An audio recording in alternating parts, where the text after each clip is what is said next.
Our circumstances don't define us. Our actions do. We all have moments of impact. What are you going to do with yours?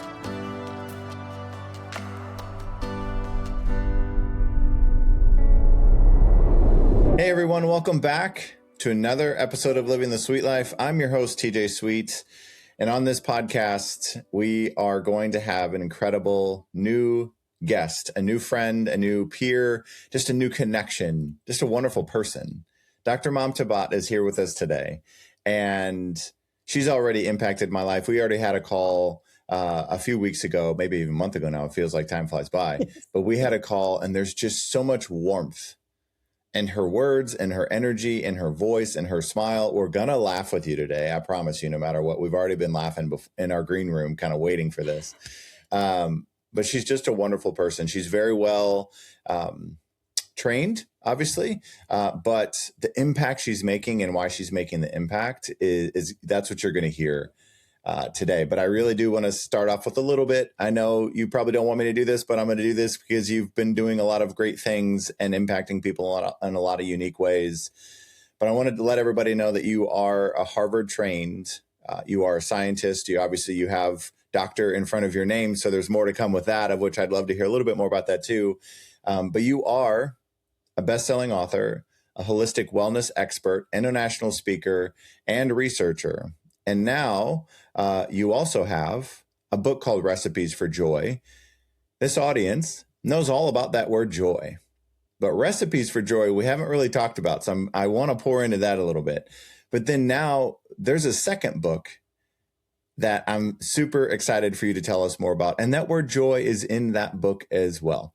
But it's a different book, so I'll let you kind of talk a little bit more about it. But first of all, I want to say thank you for being here. Thank you for being the person you are and giving the energy that you give and making time for this, because I know you're busy. I know you have a lot going on. I know you're doing a lot of things in your life, but also in your in the impact you want to make. And for you to spend time here means a lot to me and means a lot to the audience. So thank you for being here, and tell us just a little bit about yourself and how we got here, and tell us about the second book too. Whenever you get going. So first of all, TJ, thank you so much for having me. We both connected so well. And it's an honor to be with somebody like you, with the passion you have for gratitude, for joy, for purpose. And that's very dear to me. So I'm very excited about today's talk. And so you wanted me to share my story. That's like we need a movie there. Yeah, for sure. I think if I start somewhere, just imagine a woman in a high-tech lab working on advanced materials which can save people's lives. So right there, you're talking about high precision, high pressure, excellence. There's no gap that's possible. So I'm just painting this picture for you for the life I lived, which, as in retrospect, I realize was tremendous pressure, partly outside, but I think a ton inside that I put on myself. And I think if there are any high achievers listening to this, they may relate to it, because most of us continue to function under high pressure, but don't know that we are doing it for that incredible output that we're doing. We think it's for the output, which is what I thought. And of course, I got accolades for it. But the key is it was tremendous internal pressure on me that I put.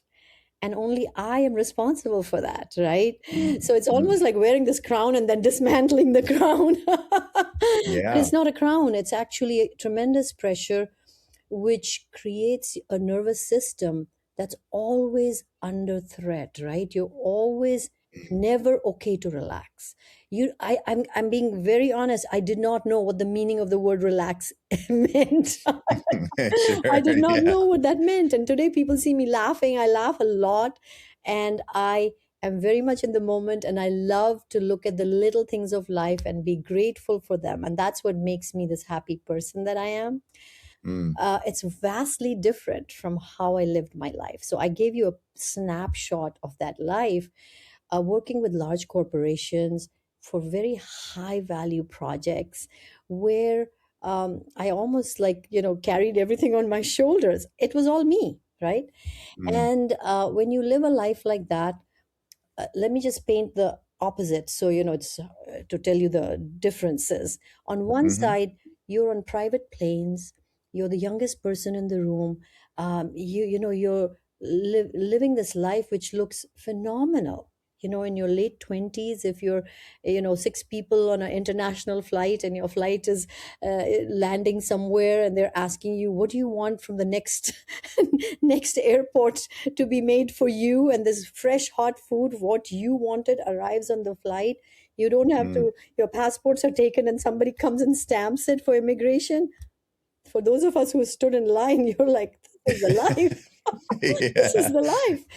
Yeah. But from there, if I paint this picture for you, like that may look like, okay, living in the Trump Towers and the Waldorf Astorias on this side, right? But on the other side, never sleeping enough, Mm. always traveling, always exhausted, skipping meals. Very well, I remember that. And when you're young, your body seems resilient, but the body is keeping score. It is keeping score. All those missed meals, Mm. all those late nights, they're adding up. There is a little tracker somewhere that's keeping track, which I found out much later, right? Right. You don't But find out the score. I You didn't even found know out you were the playing the score. game. Yeah. Yeah. I found out the Yeah. score when it was at zero on my side. Yeah. Yeah. But I say this with humor, but it's actually a very desperate situation that happened for me, right? Mm. It went downwards very slowly, with just a cold and a flu here and there. And me being the scientist, obviously I went for the pills, right? The medication. And uh, I never noticed that I was having sore throats and getting amoxicillin, over and over. And just, it was always about excellent output. But I wasn't looking at the input to my body. Mm. So when you live your life for excellent output, I think we don't realize that somebody's having to pay for this. And it's your body. And it was for me, the body that just went down, but very slowly. I didn't watch, remember, I didn't notice. And it Mm-hmm. only when it became a day when I had a flight to take at 5 in the morning, I couldn't get up. I couldn't get up. So that's it. And I had to call somebody to go because we had a big meeting and I had to make the presentation. So, long story short, is I thought, okay, I'm down for the day. I never knew that I would not be going back after that. That's how debilitating that fatigue became. And I say this to share with you that a person who's as energetic, you see me energetic and full of life, I was maybe more than this at that time. So it was not a thought like fatigue. What's that? Mm. Debilitating? That's not me at all. So when that happened, it is very hard to accept it, right? And that movement from this high flyer, right? Again, I can give you another picture. There was a board meeting of this $50 billion company, and all the top people from, let's say, the head of MIT, like, board will have Rockefellers, different boards have different people. And here, this, I was the one invited from the young people, and I'm sitting in this boardroom for a 2-day board meeting at this undisclosed location, very fancy, very upscale, and listening to this outstanding talks that are going on. Nothing to lose because I'm only learning. I'm just a Mm. young kid there. It's extraordinary life on one side, but on the other hand, the what you have to pay for it. Are you ready Mm. to pay for it? And second, I think the main thing is, can you have excellence without burnout? And I think you can, but you need to be honoring this body. You had asked me that question, that, you know, what was your body telling you? I think my body was telling me many things. But was anybody listening? I wasn't listening. I was overriding my body. So when it was Mm. telling me to rest, I was like, yes, willpower. I can do this. I can do this. And yes, I could, but at tremendous cost later, right? Yeah. So it was Yeah. it was a life, I think, of tons of output and tons of perfectionism. That's another we have to talk Mm-mm. about that. And Yeah. also a life that completely discounted my body. and thought of my body as I think today. I think I was thinking of my body as a machine. How can Sure. we get more out of this? How can we get more out of this? As if it's efficiency, how much more Right. output can I do? So I hope this is not boring, but this is kind of a painting the picture. Yeah, no, no, God, trust me, it's insightful, and there's the amount of people I've spoken to that are relying on coffee, relying on one protein bar a day. There's just, and again, and the thing that I want to articulate as well is intentionality, Yes. grace, but also permission. Yes. I think sometimes people lack Yes. and that sense of, and I was just at an event the other day talking to a group of people, and I had to, honestly, I felt like I needed to say it's okay that you take a lunch break. Yeah. And I know that sounds silly, but it's not silly in this industry. Especially, I was in healthcare for 20 plus years, but it's across every industry. People feel like there's this like badge of honor Yeah. of I just have a protein bar while I'm working, and I don't need to take a break, and I don't need, and I think it's we are influencing each other Yes. a lot. Yes. But it's also, how do we understand seasons versus lifetimes? So I'm sure there was a season to where you were like, you know what, I can do this for a little bit, but I can't sustain this. Or maybe, obviously, when you were saying, because I was the same way when I was younger, it was like I could go multiple days without eating, and I'd be like, I'm great, I'm good, right? But like understanding getting away with something Yes. doesn't mean it was the best thing for me, and maybe I would have shown up differently or better, Yes. right? If I was feeding my brain. Yes.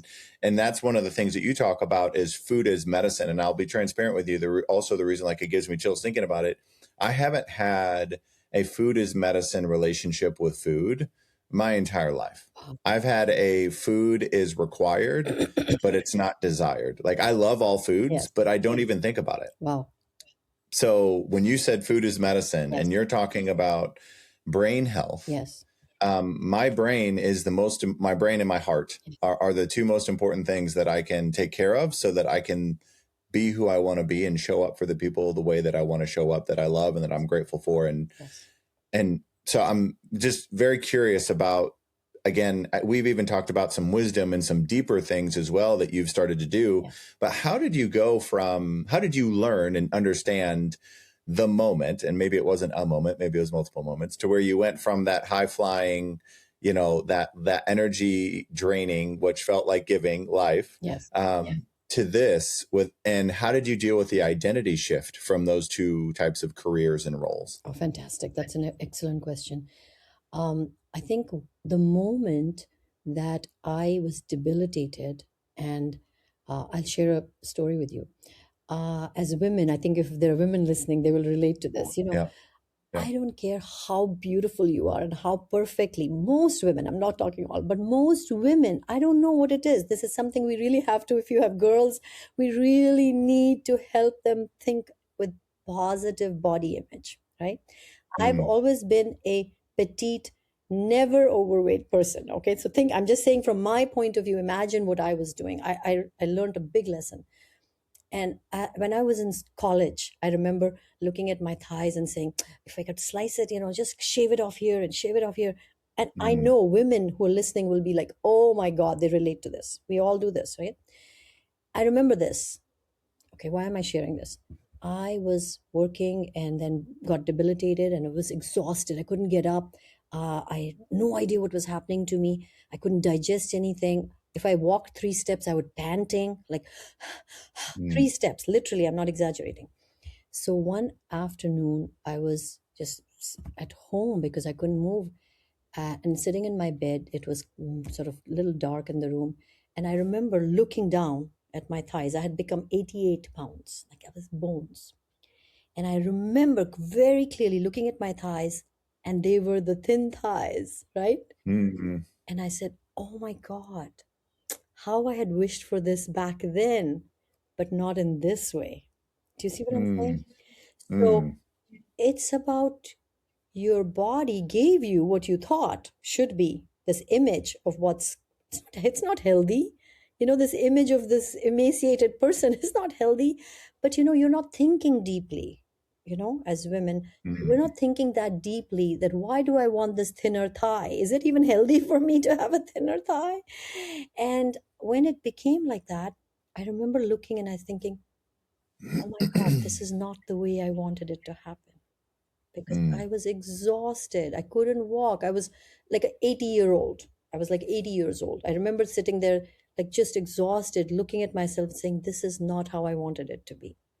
mm, So when you're saying about food as medicine, I couldn't eat any food at that time. I couldn't digest anything. And all these doctors that I had been from, whether it was traditional Chinese medicine or Ayurveda, or so many, I went to every expert, of course, first conventional medicine, Western medicine, and they couldn't figure out. But anyway, I eventually, as you know, went and lived in a monastery. And I think the first thing for a busy woman like me, who was always on the go, go, go, go, catching flights, running here, running there, like even through airports, I remember running with heels. mm. Um, Impressive. yes, impressed. I think about it Yeah, now. How did I do it? yeah, When there's with youth, there comes a lot. yeah, yeah. So I remember that the monastery, the first thing that struck me was the silence, right? And a person like me who'd never sat still, I needed that. I mean, I took to it like a duck in water. That's grace. Back to what you said. That's grace. And for the first time in my life, I think my nervous system relaxed because there was nothing to go run after, right? There was Mm, nothing to go prove, nothing to go do, nothing to, no to do list to scratch off, right? And that silence helped me to hear myself. All that noise, we think there's noise outside. Try to listen to your thoughts, then you'll know what's real noise. mm. That's true. Yes. And I remember reading this one line which changed my life, which said, you know, true silence lives in the pause between two words.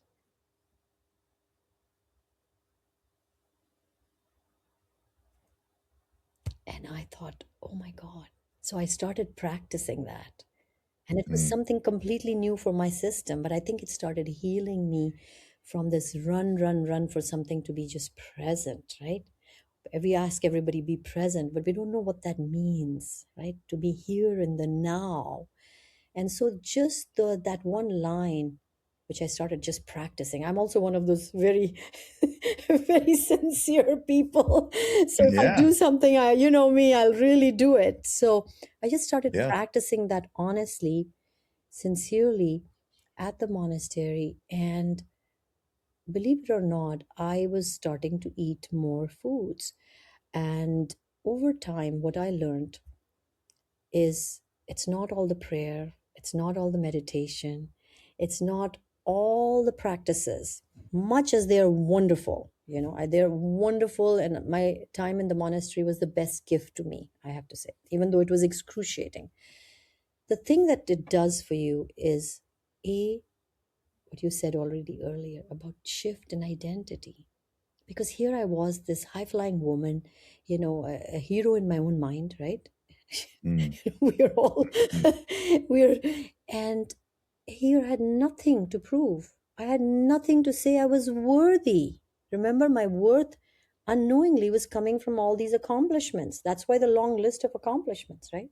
mm, And now I had mhm, nothing to show for it. And it was a vacuum.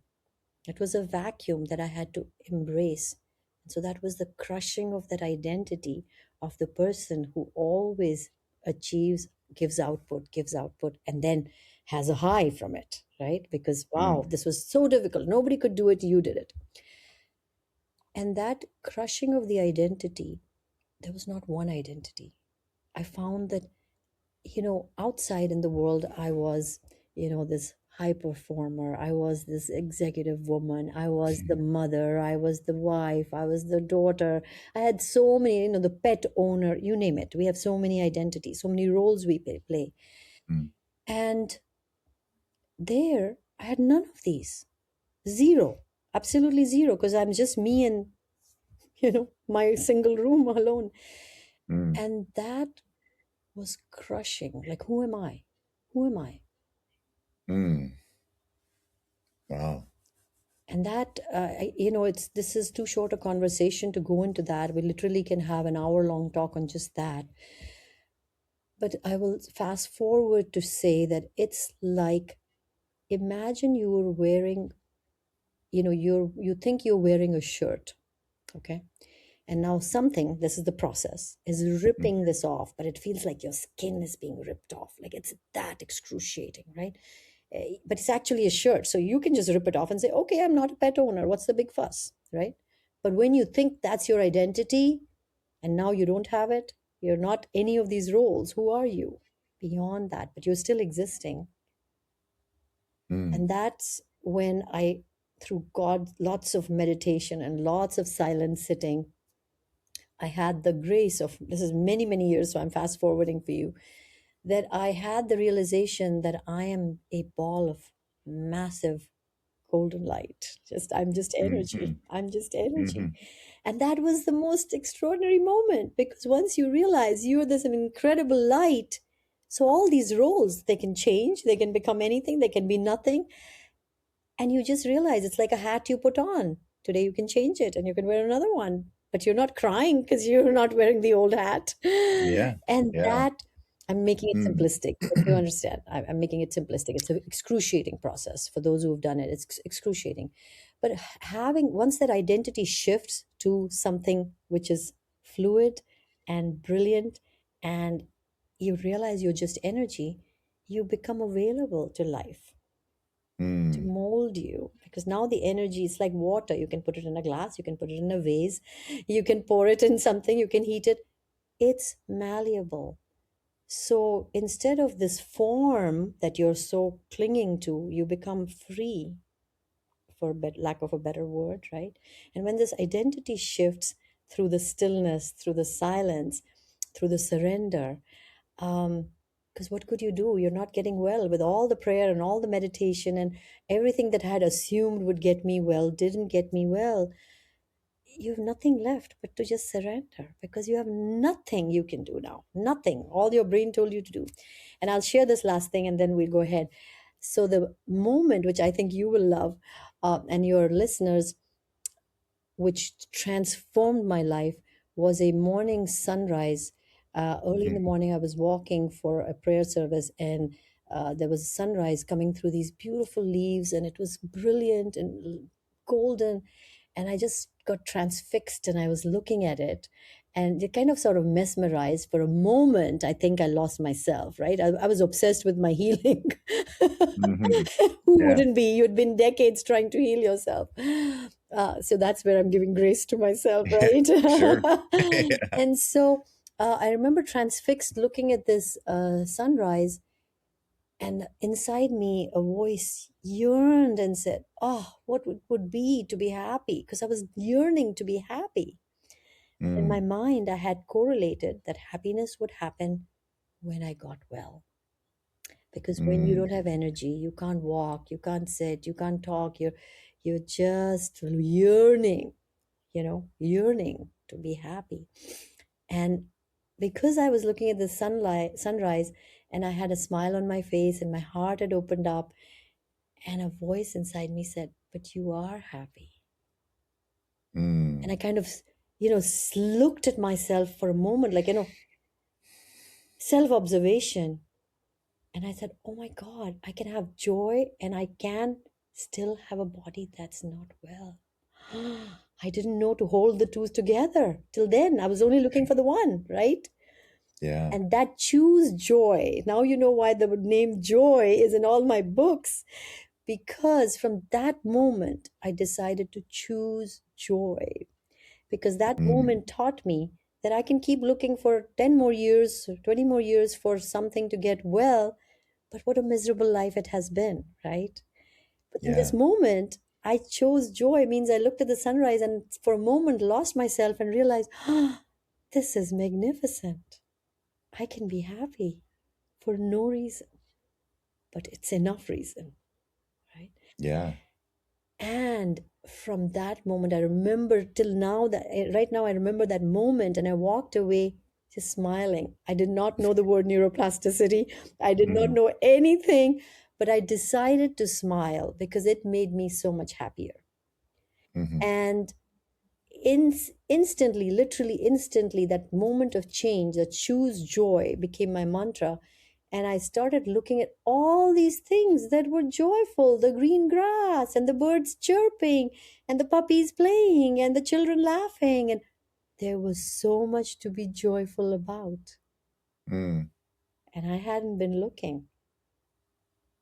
I hadn't been looking. So my life totally changed. And that's how you see this person who is always finding a reason to laugh and smile, because there yeah. is so much to laugh and smile. And within a few weeks, I, had, an idea that what the heck, why was I looking everywhere else to healing? I'm a scientist. I'm highly trained. I can do this. And I started researching how the ancient people cured themselves because I had all these supplements. I threw everything out. Like I just wanted to heal myself.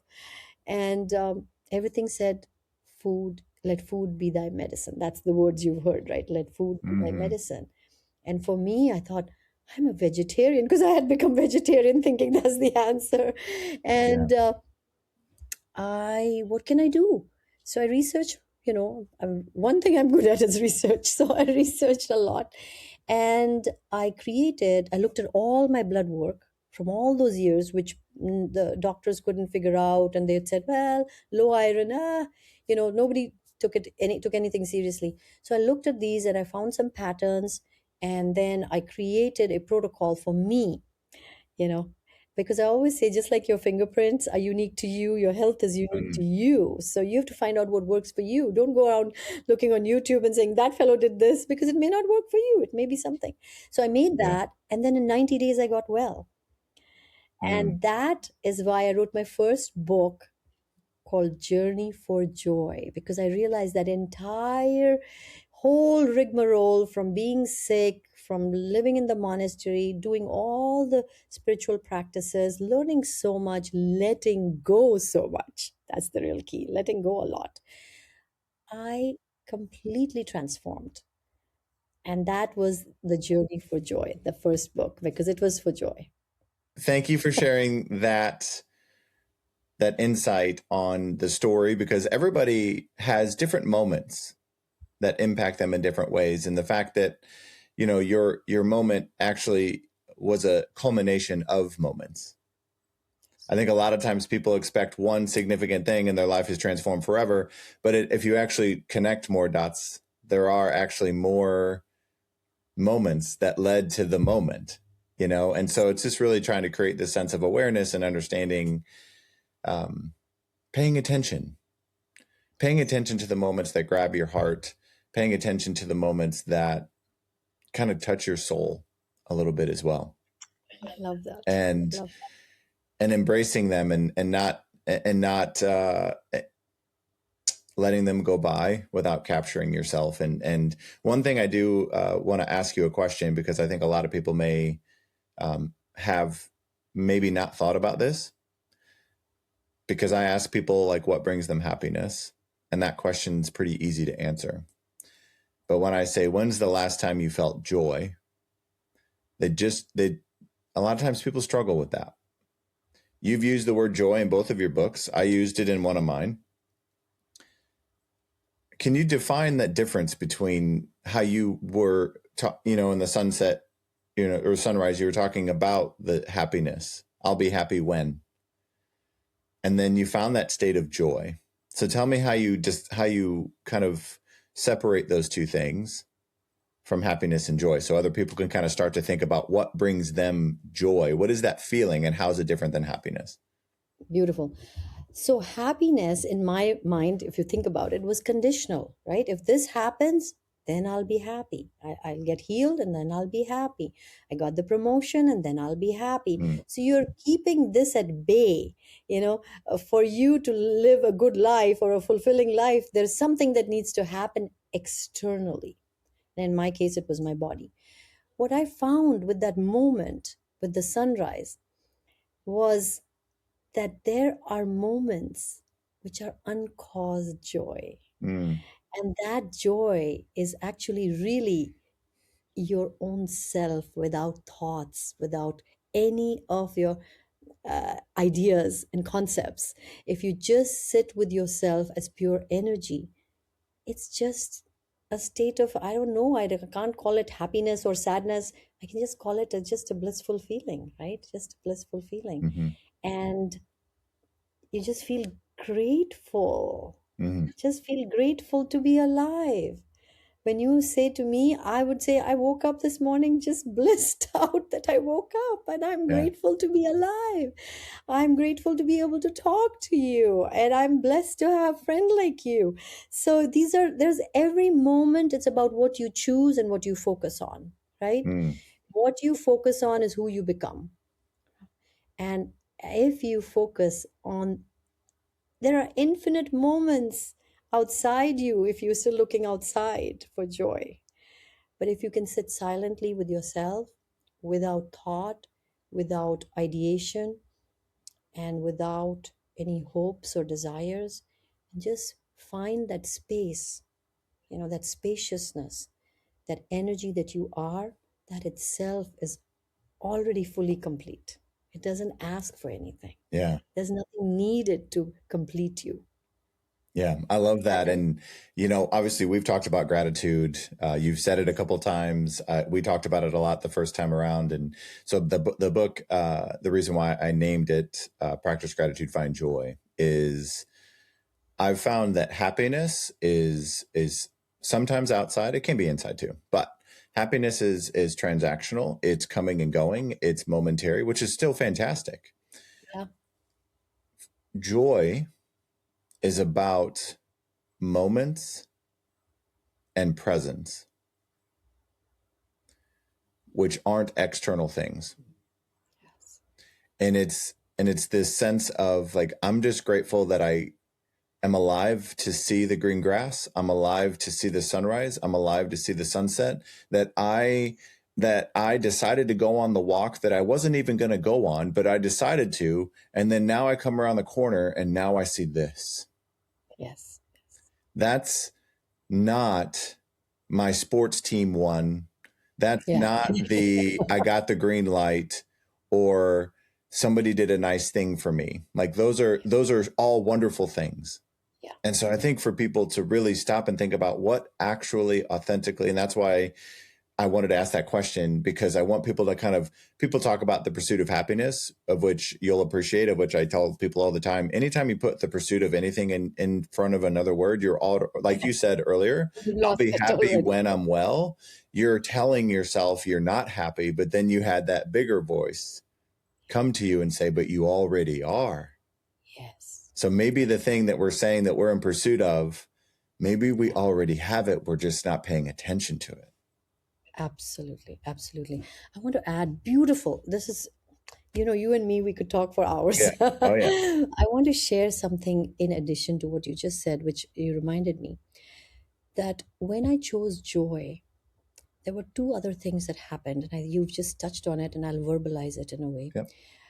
that when I chose joy, I suddenly remember what I said. I said, I'm a scientist, I can do this, Mhm. right? So, relying on an outside force to heal me versus empowering myself is so wonderful, because joy already comes, because inside you is an incredible power that can do anything, create anything you wish. This is like a wish fulfilling tree right here Mm. inside us, Mm. which we just beautifully you said is attention. So, what was I paying attention on? I was paying attention on somebody out there to save me, somebody out there to heal me. And now I took that power back Mm. and I said, hey, I empower myself. I didn't say those words, but I know that's what I did. And I became the CEO of my own life, and CEO of my own health. And you know this, if Mm. you anybody has children out there, when you give them something, a project for them that you can do it, it creates tremendous joy for them, because they get a lot of self-esteem. I can do this. Mm. I did it on my own. So that was a great point about this joy, choosing joy, and then empowering yourself, bringing the power back to you. You have the ability to choose what you would pay attention to and how you pay attention to it. and what you do with your life. The second part, subset to this, is I realized, for me, this is specifically for me, and maybe any high achievers listening, that I had a long list of accomplishments, but I had abandoned myself in the process. Mm. That's a very heavy word because, I had 20 years to introspect on this. And I did not know what it meant to take care of me because I was healthy, I was good, right? I was energetic. But the thing that changed it for me, I'm going to share this, a very vulnerable point, is the first time I thought, oh, what does it mean to love myself? Mm. I didn't know what that meant. I didn't know. I'm really telling you, I did not know. And so I sat, I closed my eyes, and went into all my cells inside my body. And I said, I love you. And I'm sharing very honestly with anyone. Please try it, whoever's listening. I started crying. I was choking from the first moment Mm. because I had lived this life of achieving and do this better, even better, right? That perfectionism, that trying to excel. But in that process, I had never acknowledged myself. Nobody had sat, nobody means I had not sat and said to myself, you did such a great job today. Mm. I'm so proud of you. I'm just so proud of you. That was not a word I even knew how to say. So I'm just saying this is a long process. You're seeing me today for a moment, but there is so much work behind this of acknowledging, of recognizing, and you said beautifully, of recognizing that I hadn't given myself any grace. Mm. I'm traveling international, stopping, not even eating, running for the next meeting, running, having a tea or whatever. You're overriding your body, you're overriding your mind, you're overriding. Imagine if you had a little, your little pet, and you're like, no, keep performing tricks all day long. Like, how would that be? It'd be so Yeah. terrible, Yeah. right? So I started treating how I would treat a best friend better than a best friend. Mm. And today, this reason you see me so happy is because I am my best friend. I am my own cheerleader. I Mm. say nice things to me, which for somebody else may be like, that's crazy. But for someone who has been so nitpicking on trying to improve, improve, improve, and never is enough, right? Never enough, because you keep raising the bar. Loving yourself brings you presence because you're present right now. There's no goal. Mm. I'm okay as I am. I am enough as I am. And yes, of course, I'm going to improve. Of course, I'm going to learn. Of course, I'm going to give to whoever I can. But it can be only given when your cup is full, Mm. right? And so you said such beautiful things. Please forgive me. I started going. I wanted to share this important thing.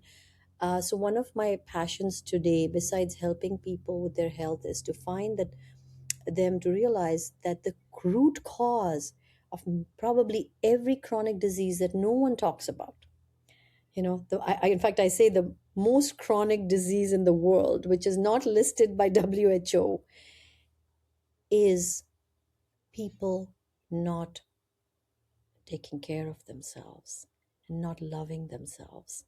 Because once you love yourself, it's not a fuzzy woo woo word.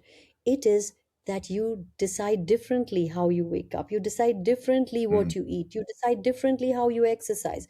You decide differently who your friends are. You decide differently what time you go to sleep and how much screen time you have because you love yourself. It actually changes your boundaries, changes who you interact with. It changes the whole of you. Mm.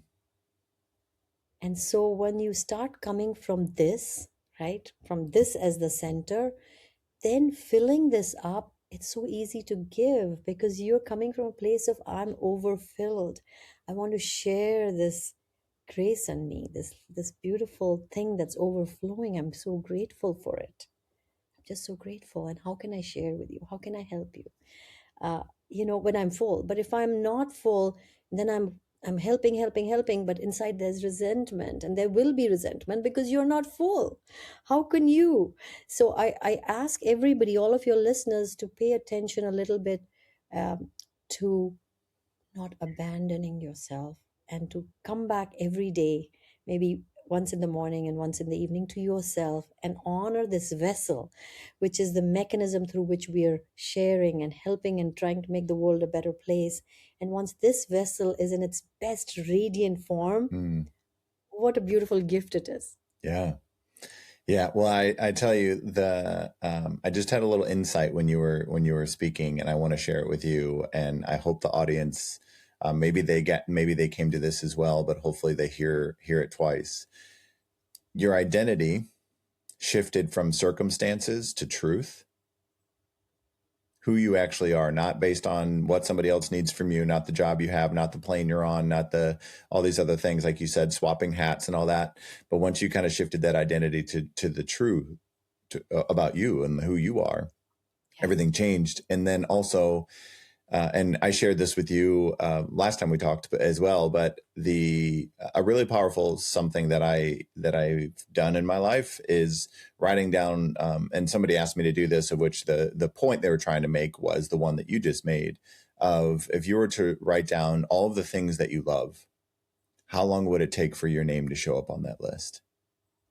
Oh, that's beautiful. I love that. And when they asked me the question, my name wasn't even going to be on the list. Oh, that's beautiful.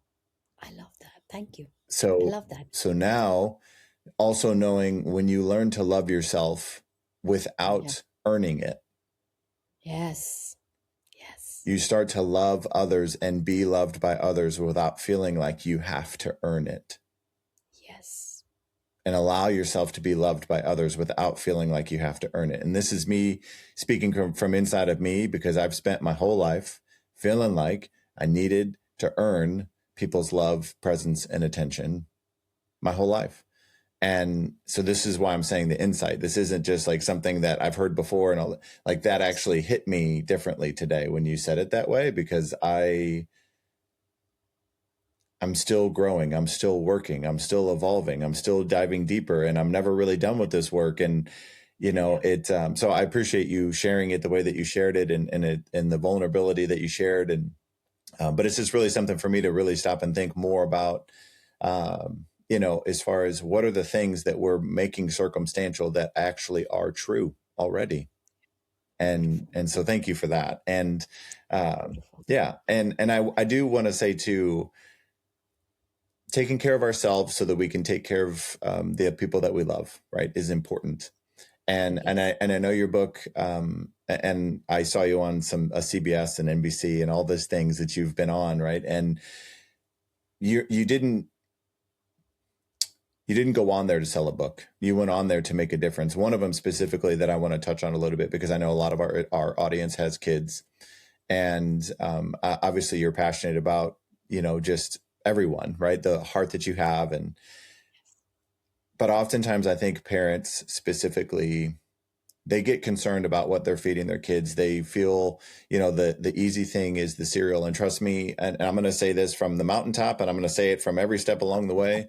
There's never an ounce of judgment about what any parent is ever doing when they're doing their best, right? So I don't want anybody to hear this message saying that they're doing a bad thing or they're a bad parent by not doing what you're about to share.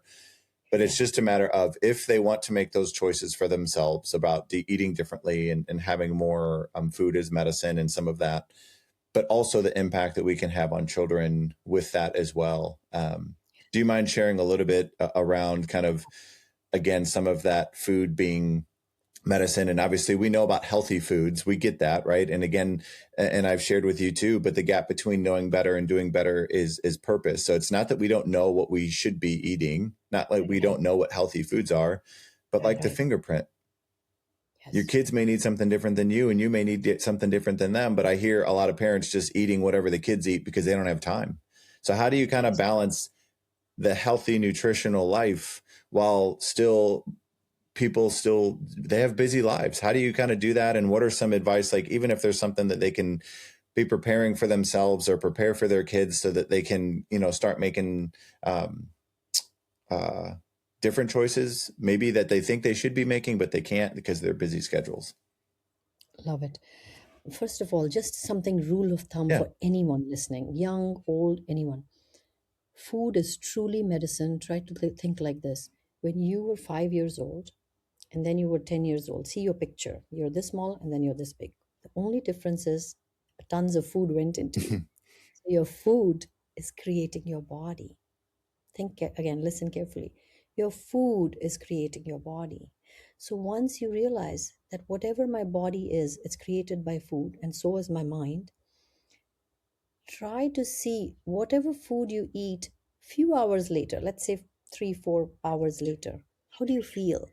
If you're feeling exhausted and you want to have like a food coma, that food wasn't great for you. It was probably causing inflammation, and it's causing your body to now scurry to digest because it's hard to do it. That's why it's everything is coming down, because you need to sleep. But if you're eating food that keeps you energetic, even after you've eaten it 2 hours, 3 hours, and I've seen that in my life, right? Mhm. After I changed, you feel more energetic. So now you got this idea that this food was good for me. So I'm giving a very simplistic answer first, right? Mhm.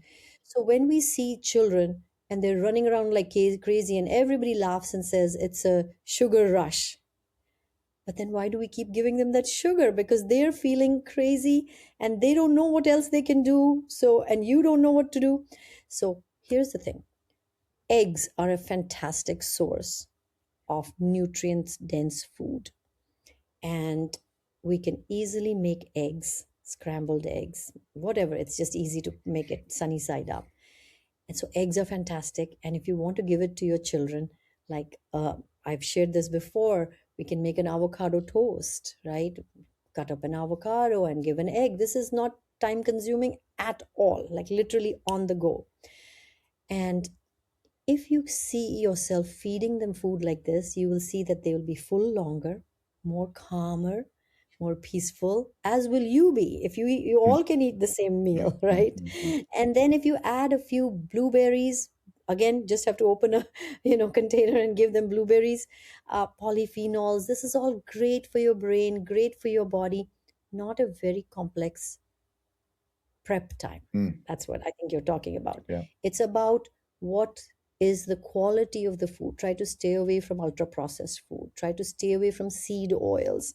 And seed oils means all the sunflower oil, canola oil, rice bran oil, the all the soybean oil, highly inflammatory. Stay away from sugar. Sugar is well known to be inflammatory, right?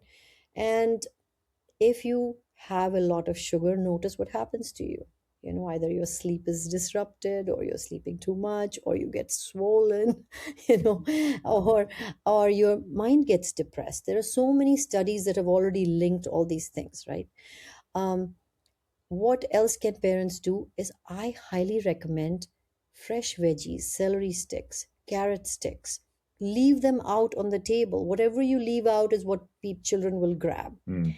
And if you can put guacamole out there, that's excellent. Dip the celery stick in guacamole, that's healthy fats. And try to put your dressings with olive oil, really high quality olive oil. So start looking like this, having wild caught salmon, wild caught, not farm raised, please, right? All these foods, which walnuts, they even look like the brain. That's really good snack for children. So these are easy things. None of them are having long recipes that you have to make, but it's just about choices and about keeping what's easy to reach for children as well as yourself, right? I remember when I changed my eating habits, I made tiny little bags, with nuts, with not roasted, but and tiny little bags, and I kept them in my purse. So if I would go like walking long walks, I will not have to eat something terrible because I have this lovely healthy snack. Yeah. It really changed the way I did things, right? Yeah. And so make it easy for yourself to have the healthy things. Make it easy. Does it mean that we're trying to live this perfect life? No, we're just trying to be more aware, and we're trying to optimize how we're leading our lives so that we can have a healthier, happier life. And that's really what it's about, right? Being Mhm. joyful and having a happy life. So Yeah. Was that helpful? Do you want me to say more? No, honestly, that was fantastic, and I appreciate that. And again, sometimes it's just the timing of hearing a message of a simple but effective way to do certain things. And one of the things that I don't have any children yet or anything, so I can't speak to this in this way, but I do know as far as just human nature, parents are always impacting and influencing their children. Yeah. Not sometimes, not when they're in a good mood, not during the day, not at night. And so if there's a gap between I know I should but I can't, and I know I should but I'm struggling to commit to, understanding that everyone is teaching habits. Yes. And so it's an opportunity, right? That pressure, I say this all the time, but pressure is a privilege. So that pressure of teaching another human how he or she, your children, are going to see food, eat food, reach for food, and I grew up with a lot of the sugary snacks, the processed meals, the fast foods. Like I grew up with all those things. And so like for me, it's very natural. And I attached emotions to food. Like I told you, food wasn't medicine for me, but I attached emotions for food. So when I wanted to eat all of the foods, it was really an emotion I wasn't really ready to handle. This is the 43-year-old version of me telling the 13-year-old version of me, right? Why would I eat all of that food? It was an emotion that I wasn't ready to handle. So right, when we talk about food as medicine, the reason why I wanted to say this, it changed my physical state because of the food I was eating. Just like whenever on Thanksgiving, when we eat turkey, we get tired. But if we don't think our food is medicine, food makes us tired. It gives us energy. Now, different foods may not do that for other people. Like for me, red meats interact with my body and cause more inflammation than other people's, right? So it's like, be curious about it. But it's just understanding like we have the potential to leave a positive impact, to create healthy habits for everyone around us, and so but it's also grace along the way. So if you're on a road trip, if you're on vacation and your friends want to eat, or your kids want to eat a pizza while they're at it's not cortisol inducing all the time, right? But it's a matter of like, if you have the time and you're still choosing the thing that you're then stressed about that you chose, maybe that's the nudge to make a different choice, right? That's all I'm trying to get at there. So Beautiful. yeah. Absolutely. I think we have talked so much about perfectionism, and Sure. I didn't know you're my brother in that regard, that you were. Yeah. I had no idea. So now we're really like Connected. brother and sister, Yeah. because I realized that perfectionism underneath was hiding a need for worthiness, right? Which you discussed. So let's not be perfectionist in this regard about food, but we can have a healthy focus and be, flexible. Because the flexibility, like you said, if once in a while everybody's having pizza, well, try to have a salad before the pizza. How's that? Make that, like, make something, add to it. But go along and make sure that you are making those conscious choices. If it's one pizza a month, okay, but you're not having it every day or every week, you start realizing that, back to what I said before, that about loving myself. When I love myself, I will make much more conscious choices, and I will give myself grace, which is back to one idea you had shared. I said also forgiving yourself, right? Forgiving myself for being so hard on myself all those years, forgiving myself for not resting all those years, forgiving myself for treating this thing like a machine, like a whip flogging something. So that forgiveness makes you so much more lighter and much more kinder, because you realize, there go I, but for the grace of God. We are all somebody else also, if we were in different situations. So be kind to yourself, be compassionate to yourself. And I think that the best thing that anyone can do is to create an inner life, because that inner life, when that's happy here inside here without anything outside, when this inner life is happy and full, everything outside shines. And if you can be a billionaire but have a miserable inner life, you'll still not be happy with all the riches outside you. So that's one of the things that I have found, that spending a lot of energy on this inner life of fulfillment, of joy, of working on all these things that you have also worked on, and I have. No self criticism, and trying to be just a good friend to yourself, right? A really good friend, a encouraging, caring friend. Then we can be that to others, and as we have done for ourselves, only that we can do for others. Mm, So that's really that's our powerful. gift. Thank you for sharing that. And I a couple examples as we wrap up here. A couple examples. Think about you invite friends over for a dinner.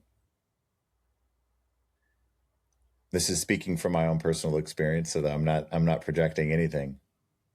I clean the house differently. Yeah, I prepare the food yeah, differently because I'm elevating how I want my friends to see me, yeah.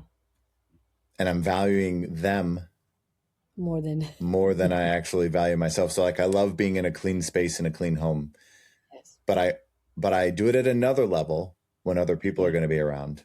But actually the thing that brings me joy is that thing.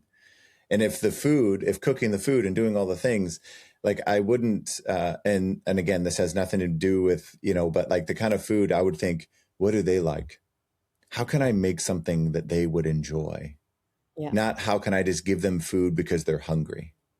yes, But I do that for my friends. So if I can start to think differently about how can I do that more, like what do I authentically enjoy? Instead of just how do I suffice this need? How do I get rid of this need of hunger? It's yeah, how can I then make it feel like it's a get to instead of a have to? And that's what I'm gleaning from hearing you speak. And so I appreciate that. And also for all the people who do love hosting parties, um, yes, just know that the friends are really coming for time with you. They're not coming for the yes, food. They could have had a peanut butter and jelly sandwich. They're not coming for the food. They're coming for you. So to give yourself that honor, that understanding that it's the yes, human connection, it's the people that are grateful for you, it's the chance to be around you, the chance to talk to you, the chance to be in your life. That's why they're yes. coming over for the dinner party. And to really connect with who they are and Yeah. what do they need, and how can I be a part of whatever they need to help with. That's a completely different conversation than the cleaning the house and making everything fantastic. Yeah. Beautifully said. I love that you gave that example. And I want to share with you, I don't know if we have Yep. time, Yep. Go ahead. exactly that. I used to host, just for you to know, 5 course, 5 course fantastic dinner parties with the perfect flower arrangement, with the palette cleanser between each course. And I would make those, okay? Those would be me. And with the sorbet and everything. And I now introspected on what was making me do that. And I was never happy with having done so much. The meal would be fantastic. Everybody would love it. But back to what you had said, right? That we were functioning with a different parameter inside. Mm, And so yesterday, I had just had people over for lunch, and I remember this is really about self observation and self awareness. I remember very carefully, I laid the table, I put it, and I said, am I doing this because I want to show I'm so great? mm, Or am I doing this because they will be honored and valued and it's stuff that they love? And had the exact conversation you just said. mm, I had that with me, and I said, they're coming because I and they will connect. mm, I'm really serious. So it's everything that you said, all of it rests on that one important point of attention. That when you pay attention to what is really transforming and what's happening inside you, then you can make changes like, oh, I think I was working from some other place here, let me move here because mhm, this is going to be more wholesome for me, this is going to be more healthy, more freeing.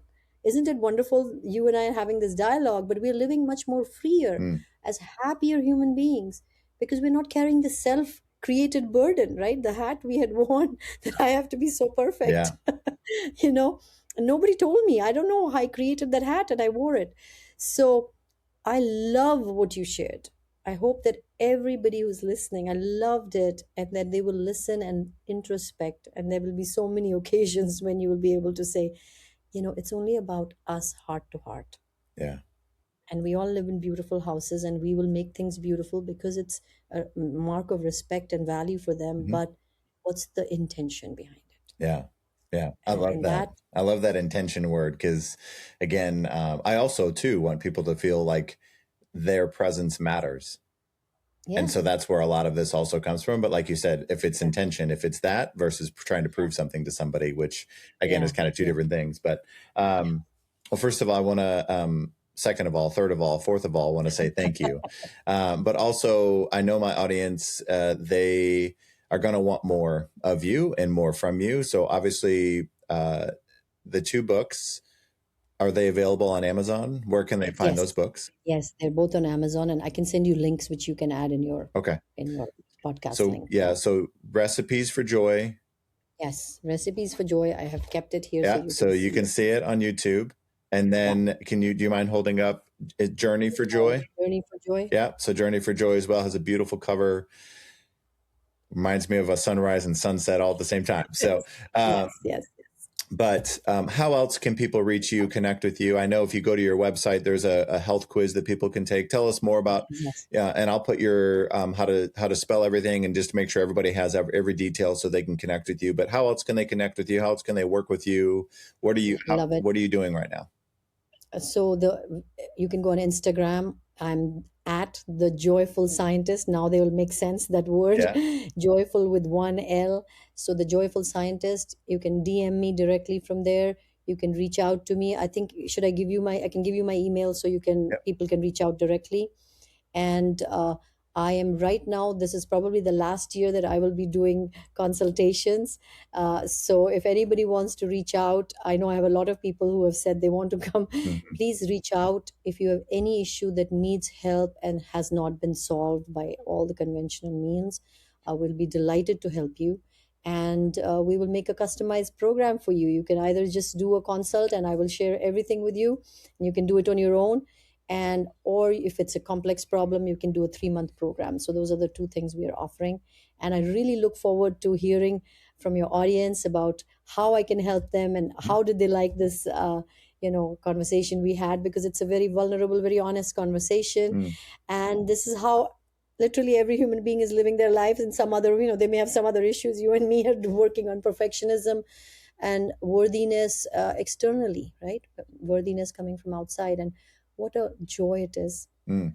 when you let go of it, and the joy just drips from you because there's nothing to prove and nothing to go get, because we are here already full complete human beings, and we are blessed with so much grace from inside us.